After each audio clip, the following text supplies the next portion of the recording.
কেউ চাঁদা দিলে বাধা দিলে তাকে আক্রমণ করা হচ্ছে। বিশেষ করে মিটফুটে সেদিন যে ঘটনা ঘটেছে ৯ তারিখে, এটা ইতিহাসের সম্পূর্ণরূপে একটি নজিরবিহীন ঘটনা। এই ঘটনার পরে বাংলাদেশের রাজনীতিতে এর প্রভাব কি হবে এটা শুধু আগামী নির্বাচনেই বোঝা যাবে। জনগণ দারুণভাবে উদ্বিগ্ন, আতঙ্কগ্রস্ত। যদি রাজনৈতিক দলের নেতা কর্মীদের এই চরিত্র হয় যে চাঁদা না দিলে তার জীবন দিতে হবে, তাহলে কোনো একটা রাজনৈতিক দল ক্ষমতায় গেলে মানুষের সাথে কি ব্যবহার করে, এটা মানুষকে দারুণভাবে ভাবাচ্ছে। মানুষের মধ্যে দারুণভাবে এটা নিয়ে পরিবর্তনের চিন্তা কাজ করছে। এই জায়গায় মানুষের পরিবর্তনের যে দৃষ্টিভঙ্গি, মানুষ নতুন করে যে ভাবতেছে, নতুন কোনো শক্তির যে সন্ধান করছে, সেই দিক থেকে তারা সবার আগে বিবেচনায় রাখছে জামাত ইসলামীকে। এর কতগুলো বাস্তব কারণ আছে। জামাত ইসলামী এদেশের রাজনৈতিক দলগুলোর মধ্যে সবচেয়ে প্রবীণতম রাজনৈতিক দল, সবচেয়ে অভিজ্ঞ রাজনৈতিক দল, সুশৃঙ্খল রাজনৈতিক দল, দায়িত্বশীল রাজনৈতিক দল। জামাত ইসলামী একমাত্র দল যে দলের কর্মীদেরকে, এই দলের সমর্থকদেরকে, নেতাদেরকে 12 মাস তাদেরকে নৈতিক শিক্ষা দেওয়া হয়, আচার ব্যবহারের শিক্ষা দেওয়া হয়, কিভাবে মানুষকে ডিল করতে হবে, কিভাবে অফিস আদালতে সততা রক্ষা করতে হবে, কিভাবে দায়িত্ব পেলে এই দায়িত্বকে আল্লাহর পক্ষ থেকে আমানত মনে করে এটাকে সঠিকভাবে দায়িত্ব পালন করতে হবে। এই ধরনের প্রশিক্ষণ রাজনৈতিক দলের মধ্যে, বাংলাদেশের মধ্যে আরও কিছু ইসলামী দলের মধ্যে আছে বা থাকতে পারে, কিন্তু প্রচলিত রাজনৈতিক দল যেগুলো আছে, যে 2-3টা চলে, একটা তো অলরেডি গন কেস হয়ে গেছে, আর এখন যেটি আছে এটার মধ্যে এই ধরনের কোনো বিষয় আসন নেই। বরং আমরা ফেসবুকে দেখি, সত্য মিথ্যা আল্লাহ ভালো জানেন, কোনো কোনো জায়গায় কারো কারো বয়স পাওয়া যায়, মিটিং করতেছে, বলে যে করো কিন্তু একটু রয়েস হয়ে করো। তারপরে বলে যে ঠিক আছে, তুমি যা পাইলা, তুমি যদি 10 লাখ টাকা পাও, 2 লাখ টাকা যদি তোমার সমর্থক কর্মীদের মধ্যে ভাগ করে দেও, তারাও যদি কিছু একটা ভাগ পায়, তাইলে তারাও খুশি থাকবে, কয় আল্লাহও খুশি থাকবে। এগুলো কতটুকু সত্য মিথ্যা আমাদের এখন এআই, আর্টিফিশিয়াল ইন্টেলিজেন্স আছে, তারপরে এখন ফেসবুকে কত ফেসবুক, তবে দেখা যায় কিছু লোক একত্রিত এরকম মজলিস করতেছে আর এইসব কথাবার্তা বলতেছে, আর কাজকর্ম যা ঘটতেছে তার তো সব মিথ্যা না। দেশে যে চাঁদাবাজি হচ্ছে, এটাকে কি মিথ্যা? শুধু একটা দল বলছে যে তাদেরই 5,000 লোক তারা বহিষ্কার করছে এইসব বিশৃঙ্খলাপূর্ণ কাজের জন্য।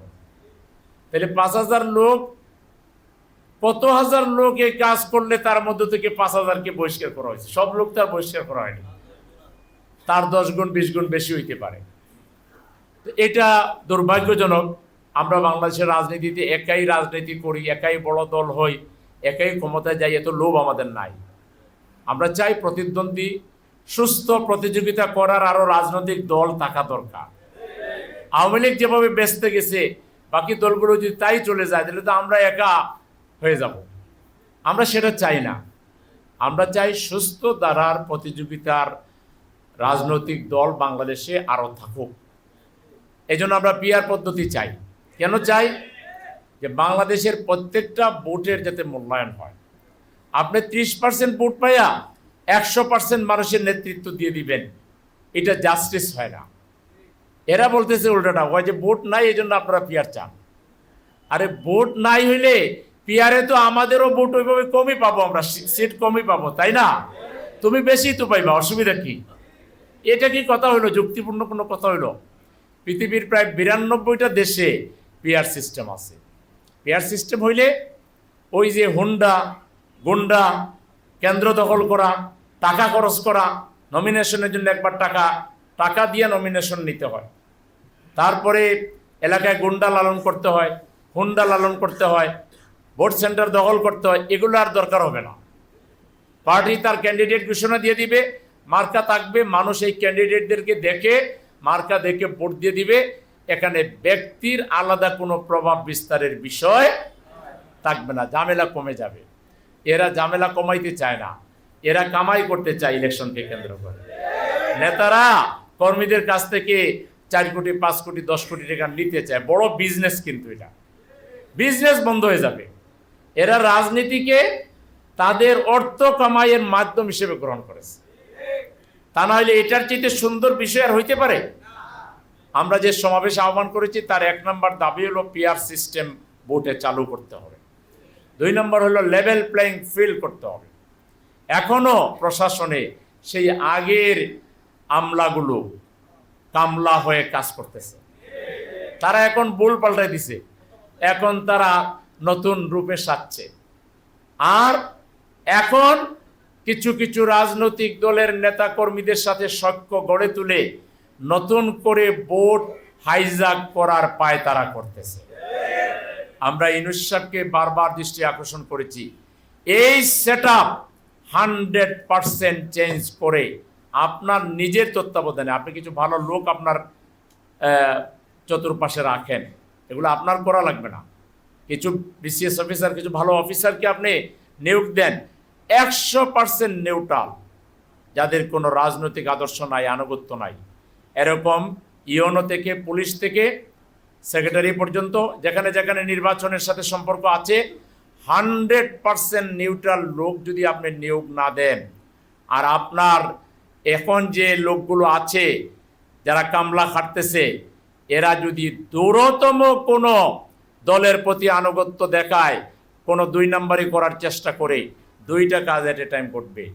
জুলাই শহীদদের রক্ত, আহতদের রক্তের যে যে আপনার দাবি, রক্তের যে এই যে তাদের আত্মীয় স্বজনের যে বদদোয়া, এটার কারণে আল্লাহর গজব একেবারে এই কামলাগুলোকে শেষ করে দিবে। 1 নম্বর আল্লাহর গজবের ভয় করতে হবে। আর 2 নম্বর হলো জুলাই বিপ্লবীরা আমরা গড়ে চলে যাইনি, এলাকায় এলাকায় এই দেশদ্রোহীদের বিরুদ্ধে আমরা গণপ্রতিরোধ গড়ে তুলে, কারণ যারা পক্ষপাতিত্ব করবে এরা দেশদ্রোহী, এরা দেশের দুশ্মন, এরা ডাকাত। এই ডাকাতদের বিরুদ্ধে আমরা গণপ্রতিরোধ গড়ে তুলে এমন ভাবে আমরা শায়েস্তা করব যে এরা আর কোনোদিন এই 2 নম্বর কাজ করার কোনো সাহস আর করবে না।